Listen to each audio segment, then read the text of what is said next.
రాష్ట్రంలో ఎన్నికల వేడి రోజురోజుకు రాజుకుంటుంది. అంతే వేగంగా కార్మికులు తమ సమస్యల సాధనకు ధర్నాలు చేపట్టడంతో పాలకులు ఉక్కిరిబిక్కిరవుతున్నారు. మున్సిపల్ కార్మికులు 13 రోజులుగా 27 రోజులుగా అంగన్వాడీలు సమ్మె చేస్తున్నారు. ప్రభుత్వంతో జరిపిన చర్చలు సఫలం కాకపోవడంతో ఎవరికి వారు పట్టు వేయడం లేదు. దీంతో పాలన స్తంభించిపోయింది. మున్సిపల్ కార్మికుల సమ్మె కారణంగా పట్టణాలు, పల్లెలు చెత్తతో నిండిపోతున్నాయి. ప్రత్యామ్నాయ చర్యలు అంతంత మాత్రమే. అంగన్వాడీ కేంద్రాలు దాదాపు మూతపడ్డాయి. పేదలకు లభించే కొద్దిపాటి ఆహారం అందక చిన్న పిల్లలు అర్ధాకలితో గడుపుతున్నారు. 27 రోజులుగా గర్భిణీలకు పోషకాహారం అందడం లేదు. పరిస్థితి ఇలా ఉంటే అంగన్వాడీలపై సమ్మెపై ప్రభుత్వం ఎస్మా చట్టం ప్రయోగించడంతో సమస్య మరింత జటిలం కానుంది. ప్రతిపక్షాలు, సంఘాలు, మేధావులు ఎస్మా ప్రయోగం కరెక్ట్ కాదని చెప్తున్నారు. ఎస్మా అంటే ఏమిటి? ఈ చట్టం వల్ల ఆందోళనకారులకు జరిగే నష్టం, పరిణామాలపై దీక్ష మీడియా ప్రత్యేక కథనం. నేను శాంతి. Welcome to Deeksha media.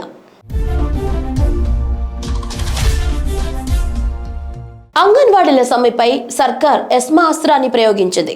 అంగన్వాడీల సమ్మెను నిషేధిస్తూ ప్రభుత్వం ఉత్తర్వులు జారీ చేసింది. వారిని అత్యవసర సర్వీస్ కిందకు తీసుకొస్తూ జీవో నెంబర్ 2ను జారీ చేసింది.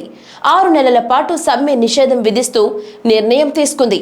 2013 జాతీయ ఆహార భద్రత చట్టంలోని సెక్షన్ 39 కింద అంగన్వాడీలు అత్యవసర సర్వీసులు కిందకు వస్తారని సర్కార్ పేర్కొంది.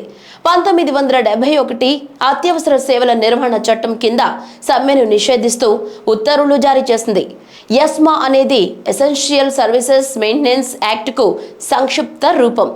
ఇది సమ్మెలు, హర్తాళ్లు వంటి సందర్భాల్లో ప్రజల దైనందిన జీవనానికి ఇబ్బంది కలగకుండా కొన్ని రకాల అత్యవసర సేవల నిర్వహణ అవిచ్ఛిన్నంగా కొనసాగేలా చూసేందుకు 1981లో రూపొందించిన చట్టం ఇది.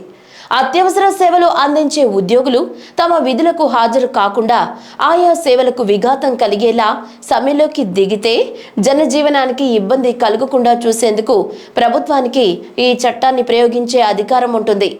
ఈ చట్టం ఎప్పుడు వచ్చిందంటే 1980లలో కార్మిక సంఘాల నిరసనలతో దేశం అట్టుడికిపోయింది. ముఖ్యంగా కార్మిక చట్టాల్లో కొన్ని మార్పులు తేవాలన్న ప్రభుత్వ ప్రయత్నాలను వ్యతిరేకిస్తూ దేశవ్యాప్తంగా కార్మిక సంఘాలని ఉధృత స్థాయిలో ఉద్యమించాయి. 1981లో కార్మిక సంఘాలు పార్లమెంటు ముందు భారీ ఎత్తున నిరసన ప్రదర్శనలు చేపట్టాయి. దేశవ్యాప్తంగా పరిశ్రమలన్నింటా పెద్ద ఎత్తున సార్వత్రిక సమ్మె కూడా చేయాలని పిలుపునిచ్చారు. క్రమంగా ఈ ఉద్యమం తీవ్ర రూపం దాలుస్తున్నట్లు గుర్తించిన ప్రభుత్వం తొలుత 12 పరిశ్రమల్లో సమ్మెను నిషేధిస్తూ ఎస్మా ఆర్డినెన్స్ ను తీసుకొచ్చింది. ఆ తర్వాత ఈ ఆర్డినెన్స్ స్థానంలో ఎస్మా చట్టం తీసుకొచ్చింది. ఎస్మా నిబంధనల్ని అతిక్రమించి సమ్మెకు దిగినట్లు ఎవరిపైనైనా బలమైన అనుమానం ఉంటే నేర శిక్షా స్మృతి సిపిసితో సంబంధం లేకుండా పోలీస్ అధికారులు వారెంట్ లేకుండానే అరెస్టు చేయొచ్చు. ఎస్మా నిబంధనలకు విరుద్ధంగా సమ్మె పాటించే ఉద్యోగులను డిస్మిస్ చేయడంతో సహా వివిధ రకాల క్రమశిక్షణ చర్యలు చేపట్టవచ్చు. సమ్మెలో పాల్గొంటున్న వారికి, వారిని ప్రోత్సహిస్తున్న వారికి కూడా జైలు శిక్ష, జరిమానా లేదా రెండూ విధించవచ్చు. ఈ చట్టం ప్రకారం సమ్మెకు ఆర్థిక సహకారం అందించేవారు శిక్షార్హులే.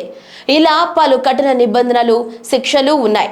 న్యాయమైన కోర్కెలపై కోర్టు ఇచ్చిన తీర్పును అమలు చేయమని నిరసన తెలపటం తప్ప సమ్మెను అణిచివేసేందుకు ప్రజాస్వామ్యానికి తూట్లు పొడిచే చట్టాలను తీసుకొస్తారా అంటూ ఆందోళనకారులు, రాజకీయ మేధావులు ప్రభుత్వ చర్యపై ఆగ్రహం వ్యక్తం చేస్తున్నారు.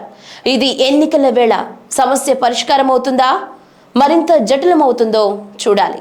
ఈ వీడియో గనుక మీకు నచ్చినట్లయితే సబ్స్క్రైబ్ చేయండి, లైక్ చేయండి, షేర్ చేయండి. మరిన్ని అప్డేట్స్ కోసం బెల్ ఐకాన్ని క్లిక్ చేయండి.